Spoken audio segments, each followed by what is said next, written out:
Eureka! Nous allons voir ensemble comment carreler un sol en ciment. Voici les différentes étapes à suivre.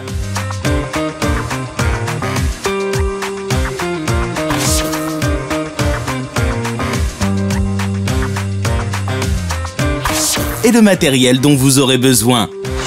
De l'enduit de rebouchage, du primaire d'accrochage ou du primaire d'adhérence, une pierre à poncer, un burin plat, une truelle, une spatule, un rouleau, une brosse, un aspirateur et une règle en aluminium de 2 mètres.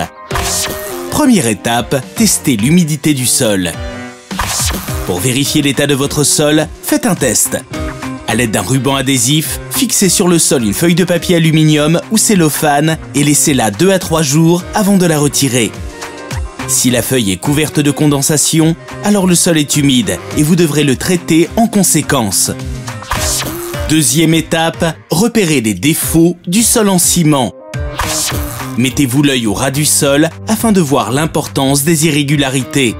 Posez une grande règle à différents endroits et vérifiez que l'espace entre le sol et la règle ne dépasse pas 7 mm. Si le dénivellement du sol est inférieur à 7 mm et que la surface présente seulement quelques irrégularités localisées, il s'agit de défauts de planéité mineurs.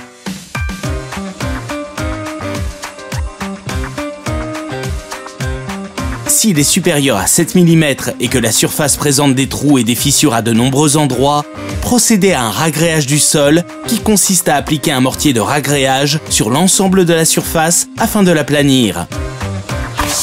Troisième étape, éliminez les aspérités du sol. Dans le cas où votre sol n'a pas besoin de ragréage, commencez par éliminer les aspérités au sol. Grattez les traces de colle ou de mortier avec une spatule ou un burin plat. Puis, poncez le sol pour le lisser avec une pierre à poncer ou du papier de verre.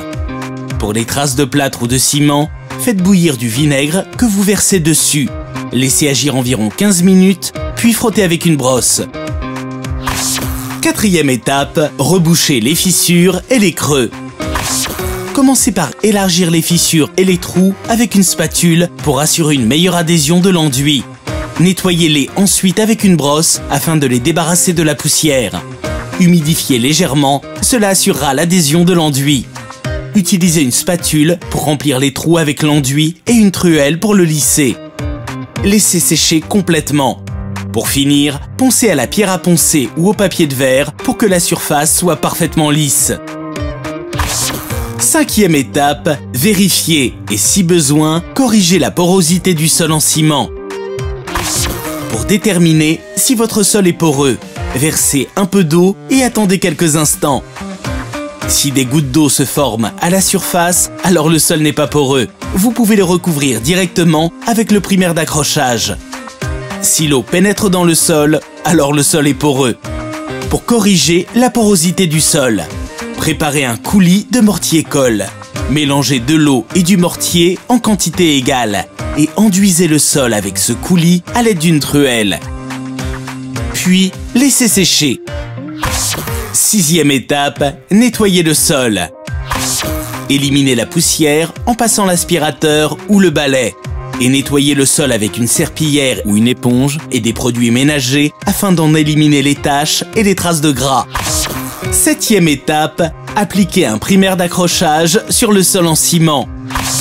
Tout d'abord, protégez les plinthes avec du ruban adhésif de masquage et enduisez le sol de primaire d'accrochage à l'aide d'un rouleau à poil ras. Étalez-le en bande parallèle, puis croisez les passages du rouleau afin de recouvrir l'ensemble de la surface. Commencez par le côté opposé à la porte et finissez par celle-ci. Laissez sécher le temps indiqué sur l'emballage. Huitième étape, posez votre carrelage sur le sol en ciment que vous avez préparé. Faites le calpinage et les tracés au sol pour préparer la pose des carreaux. Et posez vos carreaux avec du mortier-colle. Pour finir, jointoyez votre carrelage. Et voilà, maintenant, c'est à vous de jouer. Sur Eureka.fr, vos questions sont entre de bonnes mains.